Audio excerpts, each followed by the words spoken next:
So లోపల మొత్తం పూర్తి అయిపోయిందా? మనకేమైనా ఇన్ఫర్మేషన్ వస్తుందా? స్పష్టమైన సమాచారం వచ్చింది. టీడీపీ అత్యంత భారీ మెజారిటీతో గెలవబోతోంది. 6735 ఓట్లు టీడీపీకి వస్తే వైసీపీ కేవలం 683 ఓట్లు. కనీసం వచ్చిన ఓట్లలో 10% కూడా రాలేదు. ఏదైతే అసెంబ్లీ ఎన్నికల్లో జరిగిందో అదే ఇక్కడ జరిగింది. ఇక్కడ పులివెందల్లో కూడా ప్రజలు స్పష్టంగా చీకొట్టినటువంటి పరిస్థితి కనిపిస్తూ ఉంది.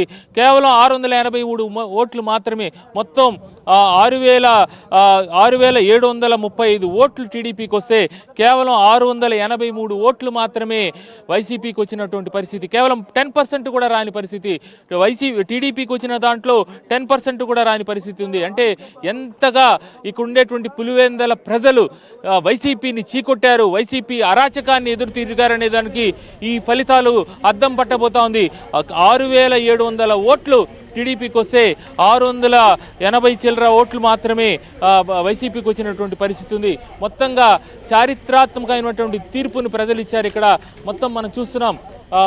ఇంత 10%కి పులివెందల్లో వైసీపీ పడిపోతుందని ఎవరు ఊహించిన పరిస్థితి. కనీసం పోటీ ఇస్తుంది అనుకున్నారు, కనీసం పోటాపోటీగా ఉంటుంది అనుకున్నారు. అది కూడా లేదు. 10% ఓట్లు మాత్రమే వైసీపీ హస్తగతం చేసుకున్న పరిస్థితి ఉంది. పులివెందల్లో ప్రజలు చీకొట్టారు. పులివెందల్లో ఉండేటువంటి ప్రజలు ఇప్పటి వరకు ప్రజాస్వామ్యాన్ని రుచి చూసిన పరిస్థితి లేదు. 10,000 రూపాయలు ఓటుకి ఇచ్చి బతిమలాడినా కూడా క్యూ లైన్ లో నిలబడి ఓట్లు వేసినటువంటి